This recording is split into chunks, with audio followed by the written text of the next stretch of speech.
Ashama arkafuna hordoftoota YouTube channel kiyyaa akkam jirtu nagaa keessanii ambaa nagaa kiyyaa galata waaqayyo arra waan ajaa'ibaa isiniif qabadhee dhufeera innis maali muuzii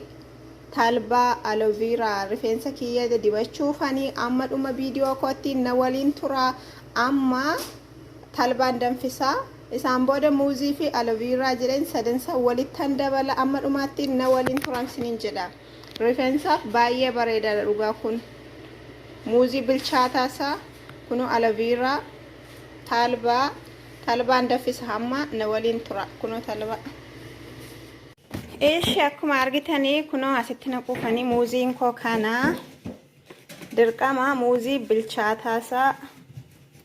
gochuu qabdu muuzii bilchaataansa bareedaadha kuno harka tokko waan kaameeraa qabee jiru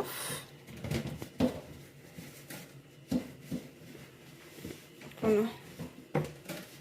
muuzii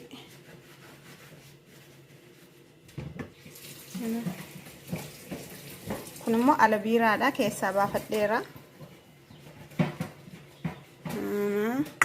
isaan booda maal goona qadaanna isaan booda akkas goone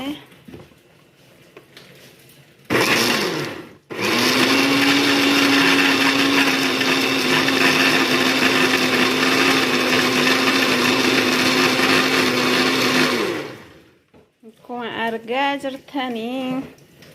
kuna amma maantiin itti dabala akkuma isinitti argisiise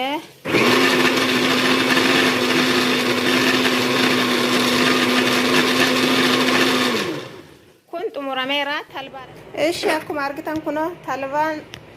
danfaa jira kuna akkuma argitanii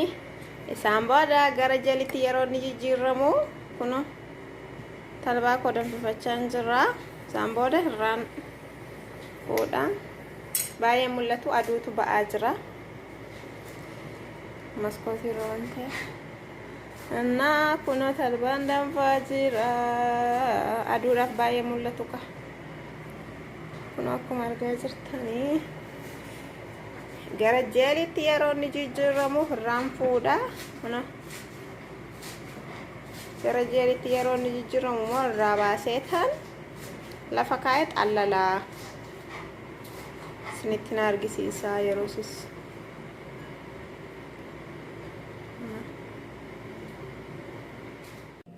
eesh akkuma argaa jirtanii kuno talbaadha talbaa koo akkas xallaladhee isaan booda immoo maaliin godha seetanii kuno muuzii fi aloe vera ittan dabala kun akkuma argaa jirtanii kun rifeensaa fi ajaa'ibuma jala dhiisa dhugaa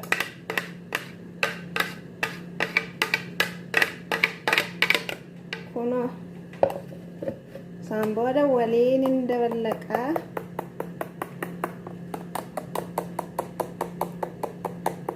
waliin makaa jira rifeensa yabbisuu jennaan dheeressuu jennaan baay'ee ariifidha fayyadama talbaan weenana haada mungkin dewasa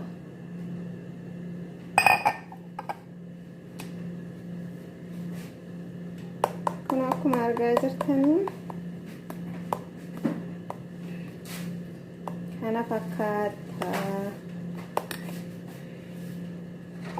kana fakkaata isinitti argisiisa laalaa kun waan inni fakkaatu kun kana nan xallale talbaa kana wanti tokko keessatti nafne kana fakkaata rifeensa koon dibadha amma dhumaatti na waliin turaan siniin jedha kana dhugaa waaqa kun rifeensa baay'ee ariifidha haa ijoollee keenya dibachuufanii kuno muuziidhas talbaadha aloe vera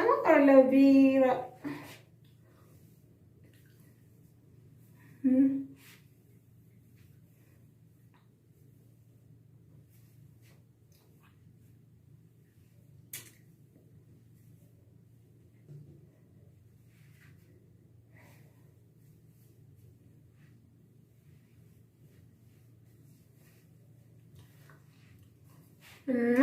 ከስጋሌ ግማሽ ትሂራን ዲባጣካ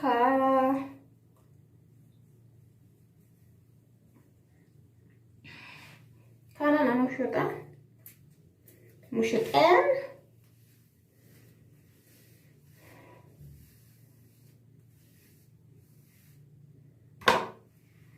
ሆኖ ፍርደት ተኛን ጥቆንቴ ያስሰ ወጂቲን ጎረ ባፍርደት ታልባን ፍርደት አይቱ የሮላ ፈካኒ የሮ ቀበና ስሬቱም ናል ፍርደት ጋሮ አከቲ ሱቁም ቀብዱ ሪፌንስ ከሰን ኩና ቡቄ ማታ ከሰን አከሲን ሱቁሙ ቀብዱ ድርቀማኩ ergadi bettane akkasin sukkumu qabdu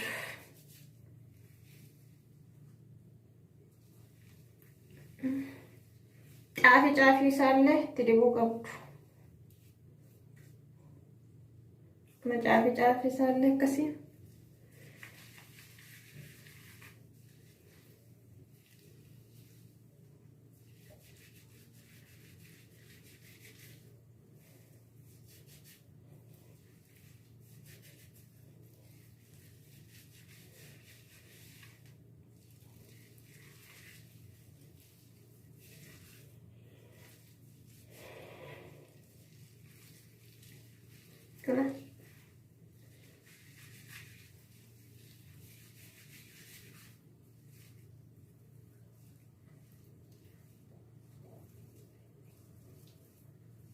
Samboda akkasin footu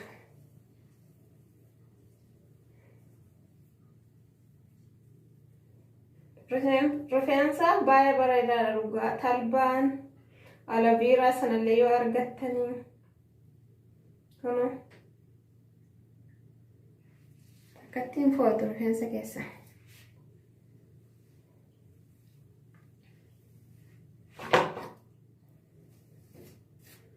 caafi rifeensa keessan akkasiin filaasin jalaan buqqa'u musaan booda akkasiin dhimma isaa filamannu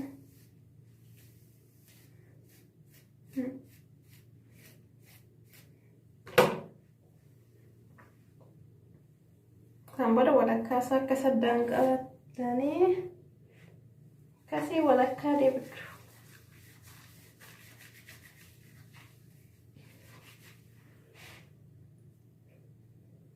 videos nitneerasu keessaabeen tideebi'a kuno akkuma argartan xumureera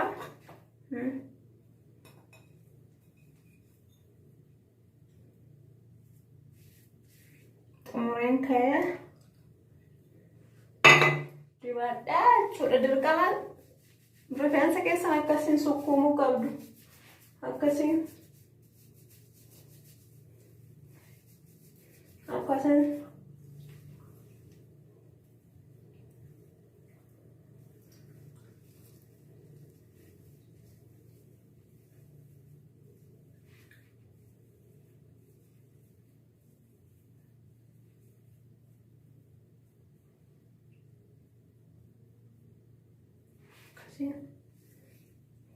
kuno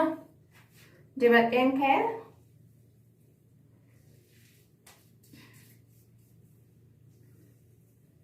turtii sa'aatii sadiin booda sa'a sadiin ofirra tursiisa isaan booda garuu ofirraa miicaa nan afanaamma jechuudha akkasii walitti qabeen isaan booda peestaalaan afanaa windi jenna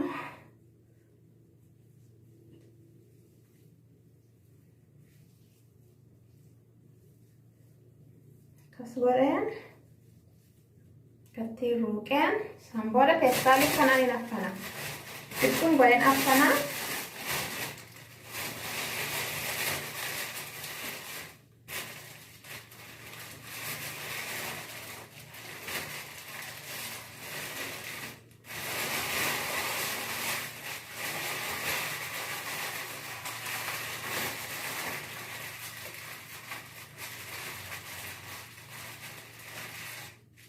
kuno Ufanenke turtii sa'aatii 3 booda ofirraa miicca jechuudha. Sa'aatii 3 ofirraa tursiise isaan booda ofirraa miicca. Naa dibadhaa rifeensa keessan siin fayyada. Aloe-vera sana yoo dhabdanii muuzii unqulaalii lama yoo walitti dabaltanii akkasiin dibattanis bareedaadha. Talbaas immoo yoo talbaa qofas dibattaninis bareedaadha. Ani talbaa qofas nan dibadha mataa koo. Talbaa muuzii aloe-veras waliin makiinan dibadha. Talbaaf muuzii qofas nan dibadha. Aloe-veraaf muuzii illee nan dibadha. Akkuma argadhetti hin dibadha. Hundi isaayyuu rifeensaaf hin fayyada waan ta'eef waanuma argatta walitti maktanii dibattuun siniin jira. Nagaan naa tura. Viidiyoon kun har'a kana fakkaatti. YouTube kiyyaa like, comment, subscribe gochuu hin dagatinaa. Siniin jira nagaan naa tura. Amma viidiyoo biraatiin walitti deebinutti.